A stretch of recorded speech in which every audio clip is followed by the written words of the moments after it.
Vamos a continuar con nuestra exposición, profundizando desde el punto de vista epistemológico el significado de la psicología, como se la entiende en el mundo contemporáneo y cómo la entiende el pensamiento clásico, especialmente a partir de Santo Tomás. A la luz de nuestro breve recorrido por el pensamiento y los textos de la Quinate, hemos notado la evidente complejidad que por una parte presenta el estudio de la conducta humana como referida a la persona y por otra la simplicidad de la mirada unitaria del mismo hombre desde la altura de la contemplación teológica. La psicología es una realidad compleja, análoga y personal que se encuentra situada entre esa complejidad y esta simplicidad, y realizada de maneras análogamente diversas.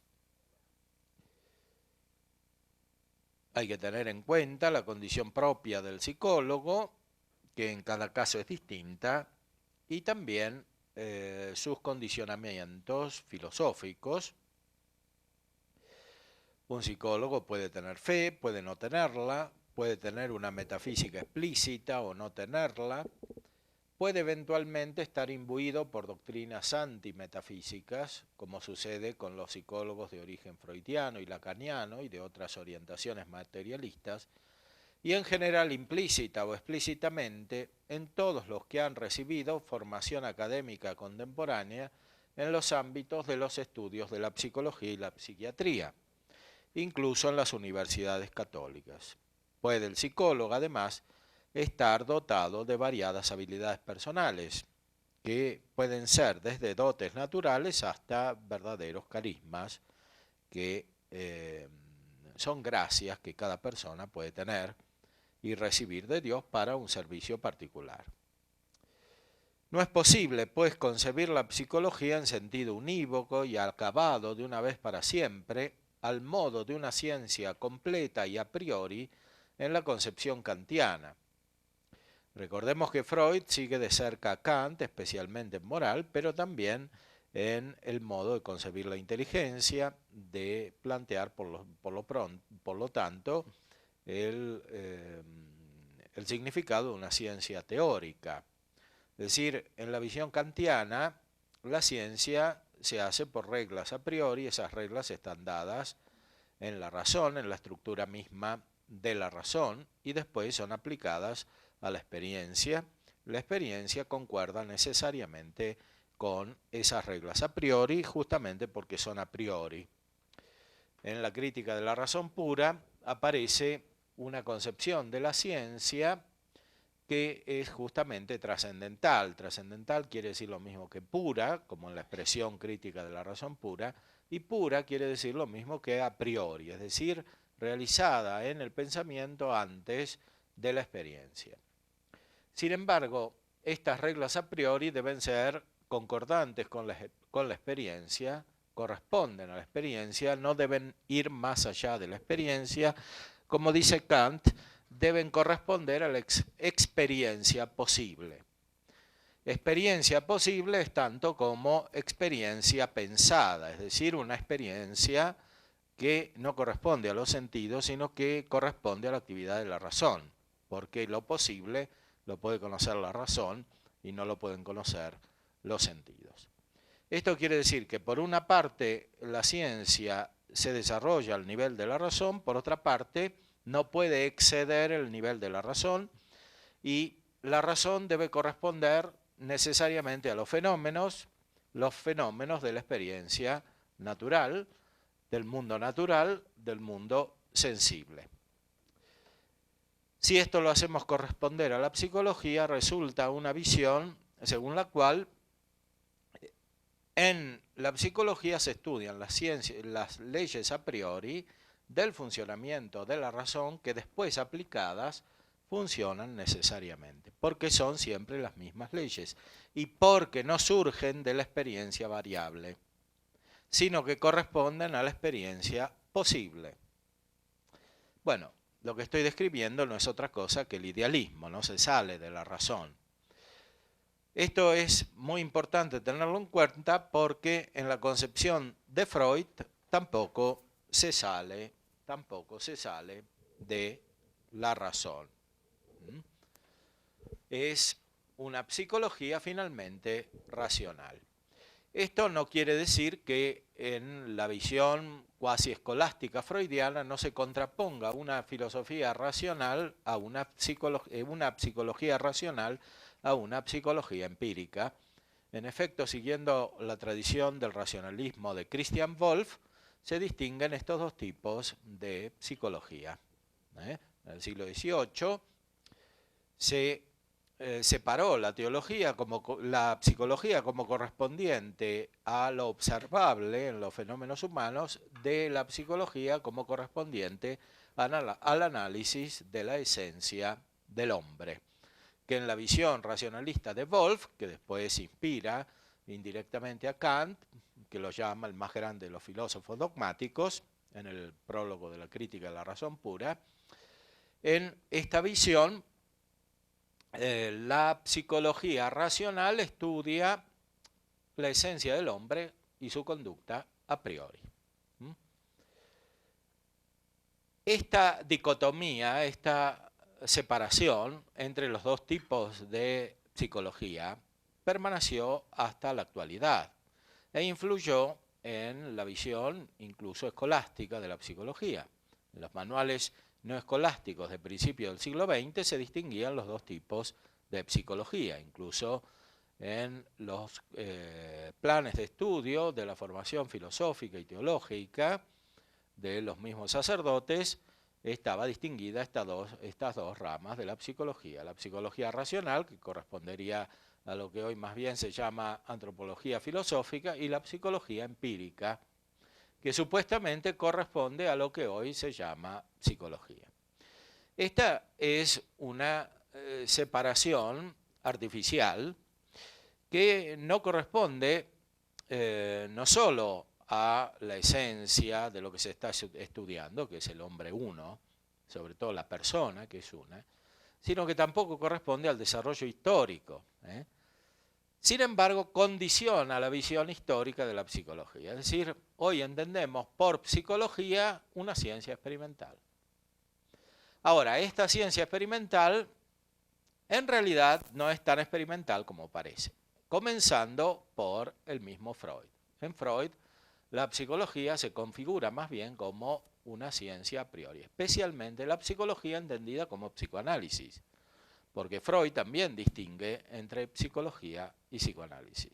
Especialmente el psicoanálisis es el descubrimiento del funcionamiento a priori de las leyes constitutivas de la razón, pero entendidas en contraposición con el funcionamiento de las otras partes del hombre. Finalmente, la unidad humana está sintetizada por el conflicto que existe entre la parte racional que reprime y la parte instintiva, la libido, etcétera, el ello, que se contrapone a la parte racional. Finalmente, en Freud prevalece el aspecto racional sobre el aspecto instintivo, la libido, la sexualidad, etcétera, todo el aspecto material. Es propiamente un racionalismo. Y esta concepción de la psicología se diversificó según diferentes corrientes. Las corrientes post-freudianas, por ejemplo, la psicología de Jung, la psicología de Frankl, la psicología de Lacan, etc., desarrollan fundamentalmente este esquema. O sea, la psicología como una ciencia racional que descubre un método único que finalmente corresponde al funcionamiento profundo de la psique humana cuyo nivel principal es la razón.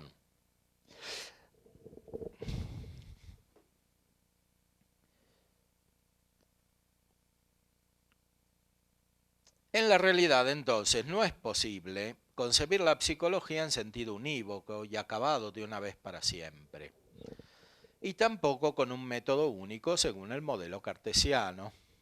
Detrás de Kant está Descartes, Para Descartes el método es lo principal y el método es entendido como un procedimiento, un protocolo, como se dice en la medicina, un procedimiento, como se dice en el derecho, ciencias que estudian aspectos externos de la realidad del hombre, la corporeidad y su funcionamiento,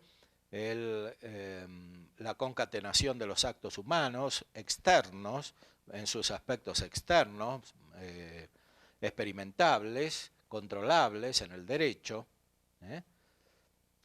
En estas consideraciones científicas es necesario un método que sea también exterior, que corresponda al descubrimiento de la realidad según un procedimiento ordenado que analice diferentes aspectos de la realidad constatable empíricamente. En la psicología se aplica un método semejante a fenómenos que en realidad exceden el conocimiento que se puede alcanzar de manera empírica. Por eso, en la psicología, el método tiende a coincidir con la ciencia misma. Finalmente, el método es el procedimiento de la razón que explica las mismas leyes de la razón.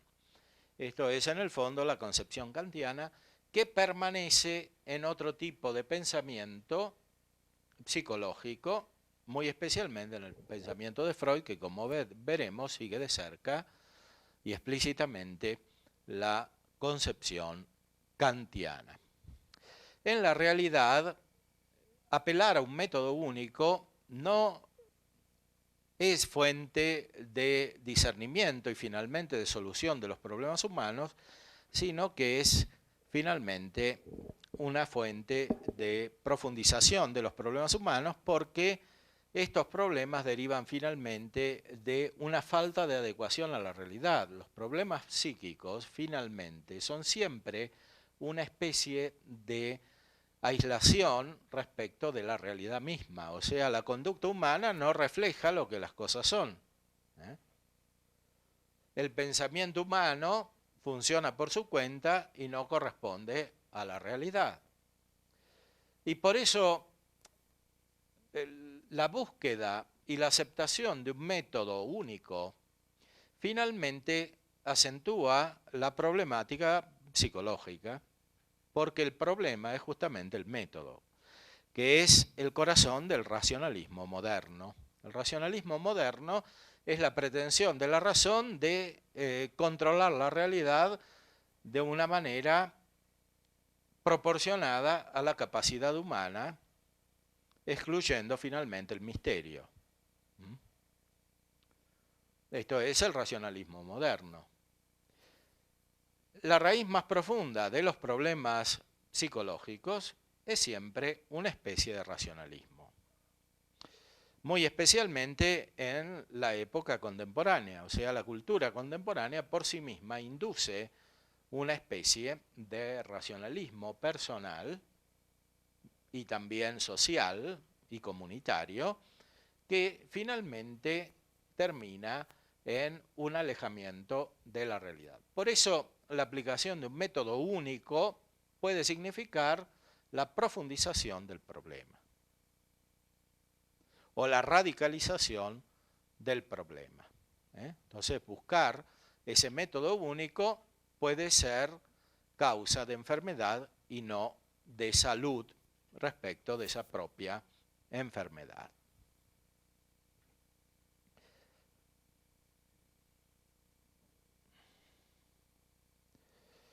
Si esto es así, por lo que concierne a la psicología en sentido teórico, mucho más se verifica la analogía cuando se trata del psicólogo concreto que ayuda a otras personas por medio de la praxis psicoterapéutica. Es decir, la psicología se dice de muchas maneras. Se dice de muchas maneras cómo son las maneras según las cuales existe el psicólogo y cómo son las diversidades de las situaciones que atiende.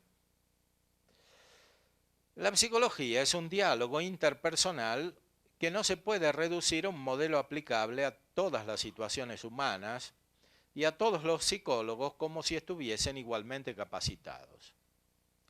y como si no tuviesen en general múltiples deficiencias teóricas y prácticas, y también de conocimiento histórico, especialmente de las corrientes filosóficas que influyen en las diferentes posiciones psicológicas. Especialmente conocimiento histórico de la filosofía y de la teología, derivadas en general estas deficiencias de su formación profesional, de lo cual dan fe los mismos psicólogos apenas alcanzan un mínimo de sinceridad unida a la experiencia. O sea, muchos psicólogos cuando tienen buena voluntad terminan las carreras de psicología y se dan cuenta de que la formación es totalmente inadecuada para lo que tienen que afrontar.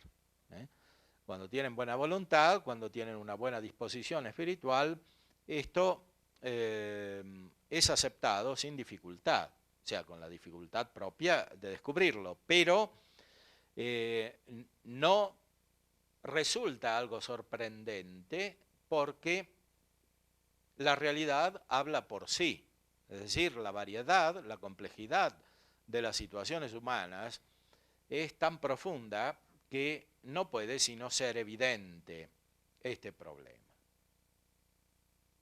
La psicología no es la psiquiatría.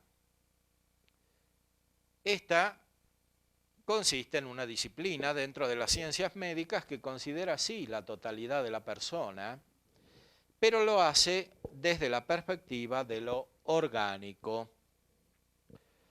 Una perspectiva que es muy importante porque el hombre efectivamente tiene un cuerpo y el cuerpo influye sobre las operaciones imaginativas de los sentidos, de las pasiones, los afectos, porque estas potencias tienen órgano corporal y no pueden producir su acto si no participa el órgano corporal. A su vez, estas potencias son necesarias para el ejercicio de las actividades intelectuales y volitivas espirituales.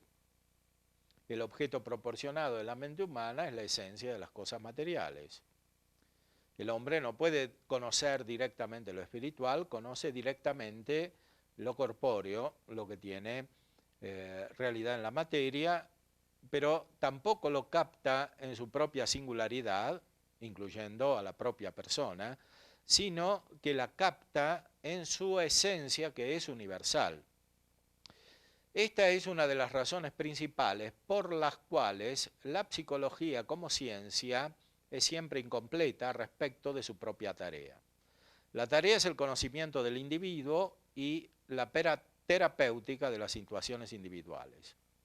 Si la ciencia es universal en el orden natural de la razón, el conocimiento universal del hombre no puede ser suficiente para la solución de los problemas humanos. Algo semejante sucede en la ética. En la ética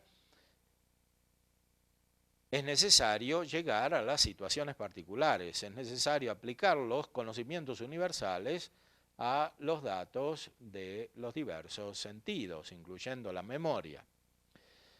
La psicología tiene una dimensión ética fundamental, una dimensión ética que es también práctica y terapéutica.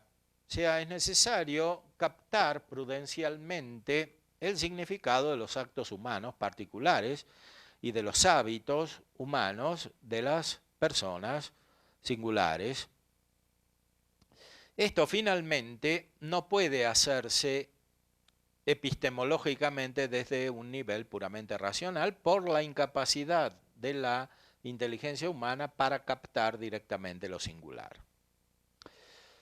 Entre paréntesis, esta es una de las razones por las cuales finalmente la psicología no puede desarrollarse como sola ciencia racional, sino es completada y perfeccionada por la teología. Efectivamente, la teología es participación de la ciencia divina. La teología es, como ya hemos señalado anteriormente, el sello de la mente divina en la mente humana, y la mente divina sí conoce lo singular, porque es la mente creadora de Dios.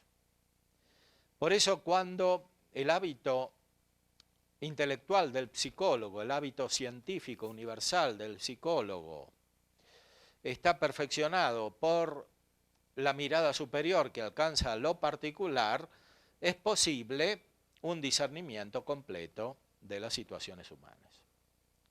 Pero este tipo de conocimiento epistemológicamente corresponde a un nivel superior. Efectivamente, corresponde al nivel teológico y no al nivel filosófico. Esto no quiere decir que las diferentes corrientes psicológicas de alguna manera no traten de completar esta deficiencia. Efectivamente, como veremos, por ejemplo, en el psicoanálisis de Freud se desarrolla una especie de sucedáneo de la teología. Ese sucedáneo de la teología que la reemplaza, Freud la denomina metapsicología. Esa metapsicología no es solamente una especie de metafísica, sino que es una especie de teología. Porque estudia las mismas realidades que alcanza la teología, muy especialmente las realidades humanas, el pecado, la reconciliación, como dice Freud, la terapia de las situaciones humanas, el significado particular de la vida de cada individuo.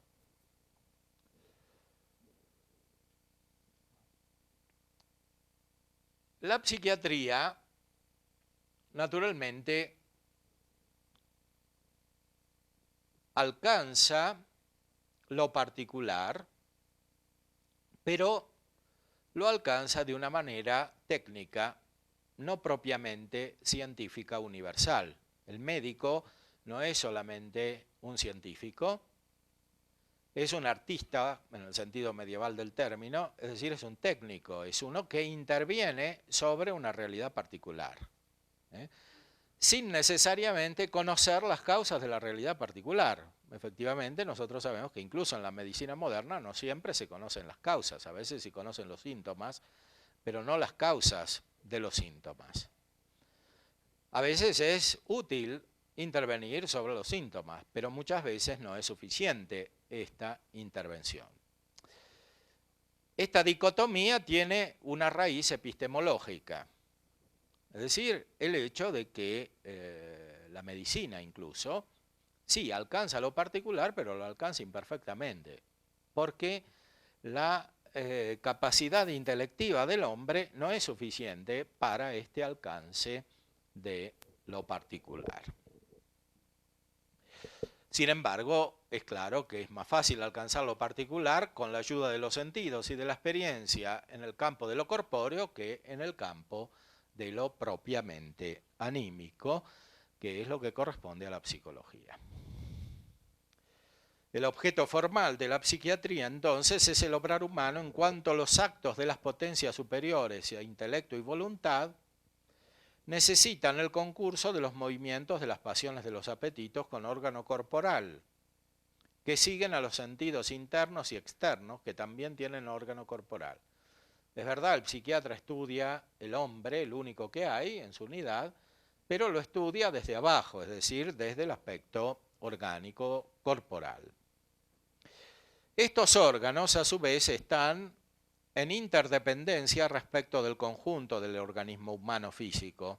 En este sentido, es muy necesaria la investigación teórica, ya que por más que haya habido grandes avances en las neurociencias y en todas las partes de la medicina, es mucho lo que queda por conocer para captar cómo influye el estado de los órganos corporales humanos y su equilibrio sobre los aspectos inferiores de la psique o alma humana.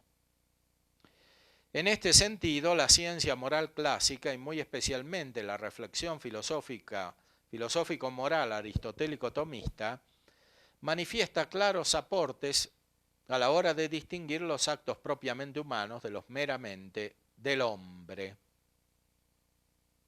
O sea, la psiquiatría muchas veces no distingue entre estos actos, o sea, el médico psiquiatra no se fija inmediatamente si hubo intervención de la inteligencia o si es un acto meramente externo que depende de las potencias inferiores. A veces es difícil esto. En la descripción de las perturbaciones mentales del DSM-5 y otros tratados, no se considera siempre claramente la causa, se considera el fenómeno, o sea, cómo suceden las cosas y si esto corresponde a una normalidad empírica o no corresponde. Una verdadera visión filosófica y ética de filosofía moral ayuda grandemente a esta distinción. Esta consideración, este nivel epistemológico moral, corresponde finalmente al nivel último de discernimiento de las corrientes psicológicas más influyentes en el mundo contemporáneo, como el mismo psicoanálisis. La inteligencia y la voluntad nunca pueden ser determinadas desde la parte sensitiva y orgánica. Esto es muy importante. A veces se cae en una visión determinista, sea de la psiquiatría como de la psicología. O sea que una persona, por el hecho de estar dispuesta de una manera en su corporeidad o por el hecho de tener tales estímulos externos, no puede obrar sino de otra manera que como obra.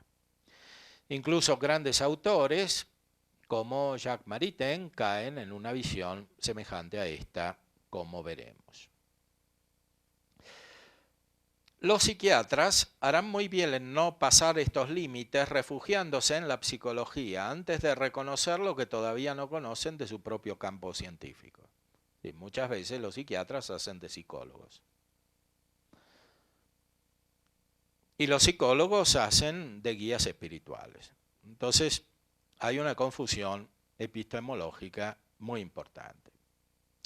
Evidentemente, el psicólogo es un guía espiritual, pero debe reconocer sus propios límites, que son diferentes en cada caso.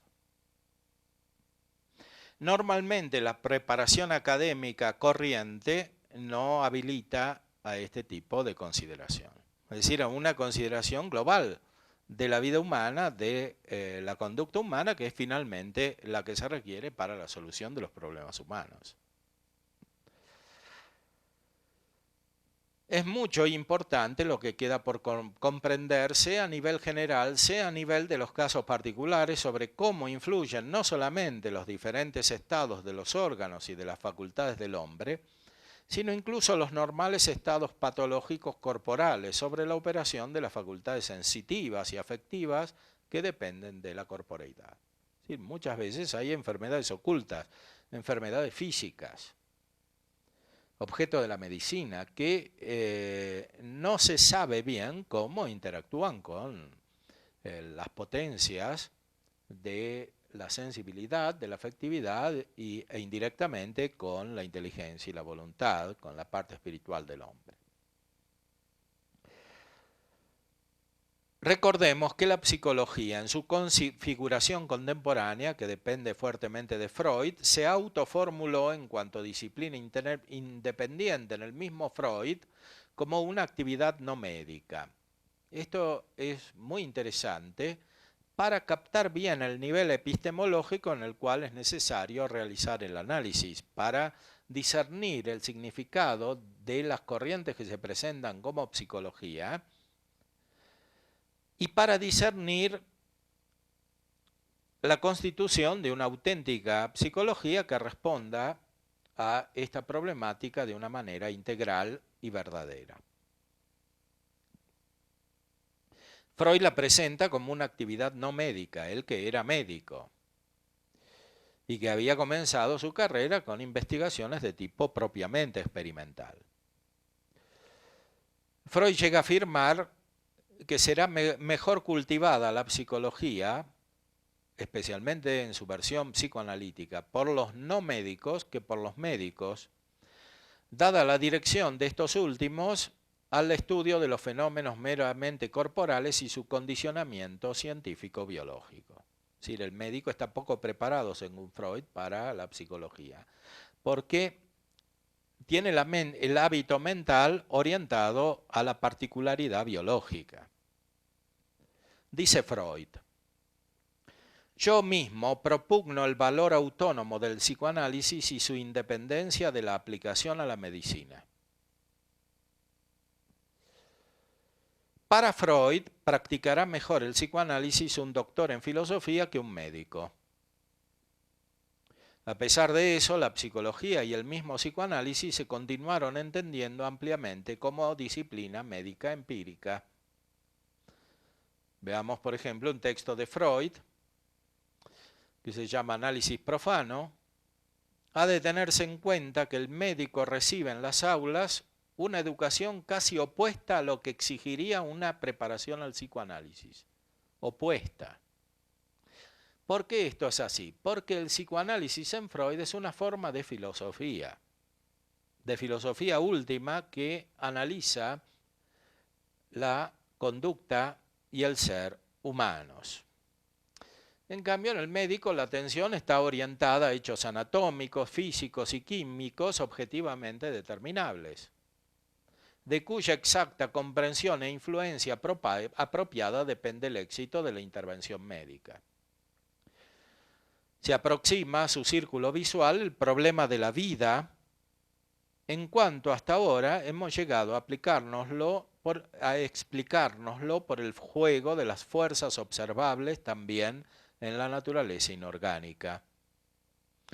En cambio, no se despierta su interés por las facetas anímicas de los fenómenos vitales. El estudio de las funciones químicas superiores no interesa a la medicina. De las funciones psíquicas superiores no interesa a la medicina. Es el objeto de otra distinta facultad. La psiquiatría debería ocuparse, por su parte, de las perturbaciones de las funciones anímicas, pero ya sabemos en qué forma y con qué intenciones lo hace. Busca las condiciones físicas de las perturbaciones psíquicas y las trata como otros motivos de enfermedad. O sea, la medicina no es suficiente, ni siquiera la psiquiatría es suficiente para Freud. O sea, el psicoanálisis no es psiquiatría. Los analistas profanos que hoy practican el psicoanálisis no son individuos cualesquiera de procedencia indistinta, sino personas de formación académica, doctores en filosofía, pedagogos y algunas señoras de gran experiencia y personalidad sobresaliente. Es decir, el psicoanálisis es una cosa de élite, supone un nivel cultural superior. No el mero correspondiente a la formación académica de la medicina corriente, ni siquiera el nivel propio de la psiquiatría. Para ser psicólogo hay que tener una mentalidad superior, una formación académica superior. Lo más importante aquí es que Freud conecta el psicoanálisis con la filosofía. O sea, en el fondo, un doctor en filosofía está más preparado para ser psicoanalista que un médico. No quiere decir que históricamente esto se haya desarrollado de esta manera. Los primeros estudios psicoanalíticos se realizaron en el ámbito de las ciencias médicas, como psiquiatría. Pero como esto resultaba claramente insuficiente, especialmente a la luz de estas influencias teóricas, se fue desarrollando el psicoanálisis como una facultad autónoma. Muchas facultades de psicología nacieron del psicoanálisis. Esas facultades de psicología en realidad fundamentalmente son facultades de filosofía, son la facultad número 2 de filosofía de una determinada universidad donde ya existe una facultad de filosofía. Es decir, es una nueva filosofía. Una nueva filosofía que muchas veces se realiza de manera poco científicamente filosófica, porque es una filosofía que se estudia de manera ideológica, es decir, concibiendo el psicoanálisis como una ciencia a priori ya completa y formada de una vez para siempre. Como si no hubiese nada que descubrir ni nada que agregar, salvo los detalles empíricos. Esta no es otra que la concepción kantiana, que está descrita al principio de la crítica de la razón pura. Kant dice ahí que él descubrió la verdadera metafísica que durará para siempre y ahora solo falta agregar los detalles empíricos con una tarea colectiva, pero lo fundamental no cambia. La metafísica es el autoanálisis de la razón, que es como una especie de matemática que ya está establecida y no puede cambiar, o como la lógica. Esa es la concepción kantiana de la ciencia. Bueno, el psicoanálisis, por su derivación kantiana, tiende a configurarse de esta manera. Los psicoanalistas tienen una mentalidad muy fija, además.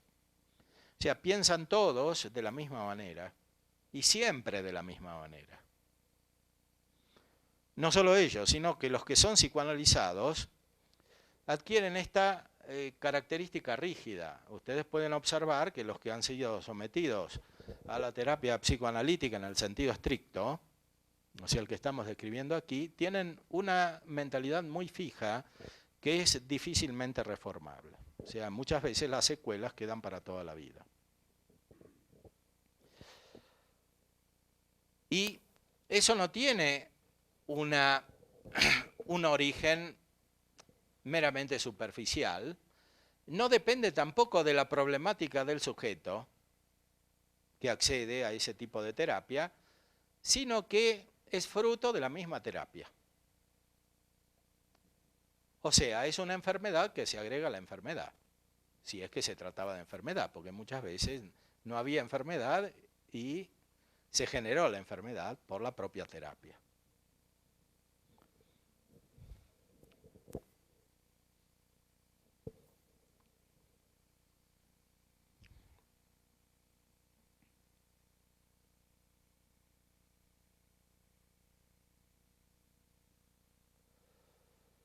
A pesar de eso, la psicología y el mismo psicoanálisis se continuaron entendiendo como disciplina médica empírica. Lo vemos, por ejemplo, en Maritain, al cual nos vamos a referir todavía. Para Maritain, cito literalmente, la psicoterapia no solo se distingue de la educación moral o religiosa por su fin, sino también por sus medios. Mientras que la moral o la religión utilizan la libertad, la psicoterapia usa el determinismo. Esta afirmación de Maritain es muy grave porque establece una dicotomía fundamental en la vida humana y también en la solución de los problemas humanos. O sea, por un lado va la religión y la moral, por el otro lado va la vida psíquica.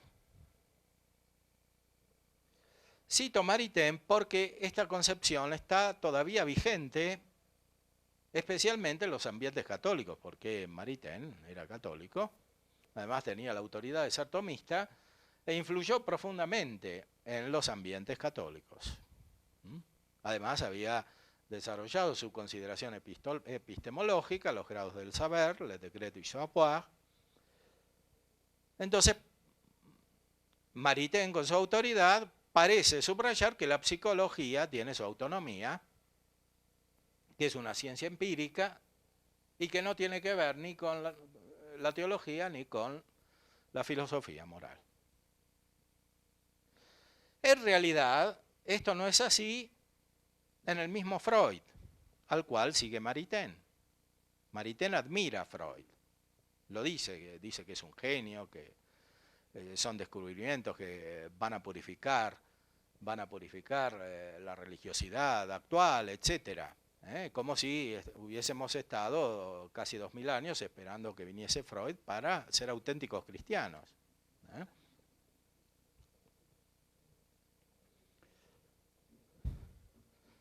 Esta mentalidad es muy influyente y todavía perdura.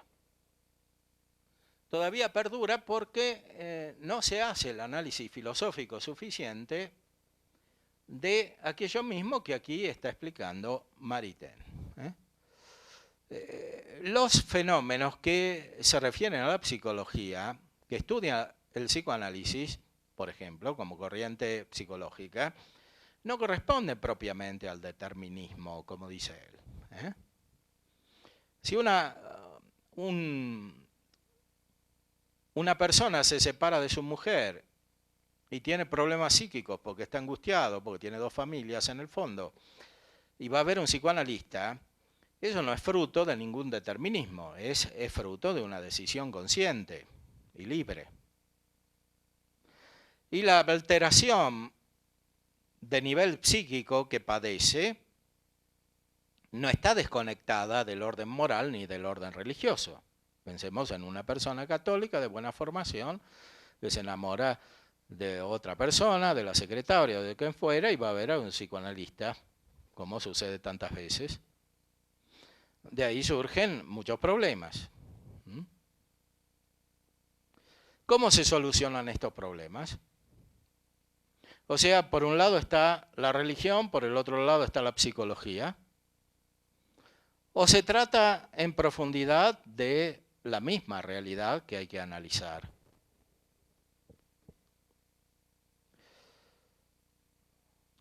Lo que aquí afirma Maritain, distinguiendo radicalmente el psicoanálisis o la psicoterapia del aspecto religioso y moral, es exactamente lo opuesto de lo que pensaba su admirado Freud, a quien no parece conocer sino superficialmente. Porque Freud no dice esto, Freud dice lo opuesto. O sea, Freud dice que las conductas humanas en su radicalidad son racionales y son fruto de la autoafirmación de la voluntad. Otro autor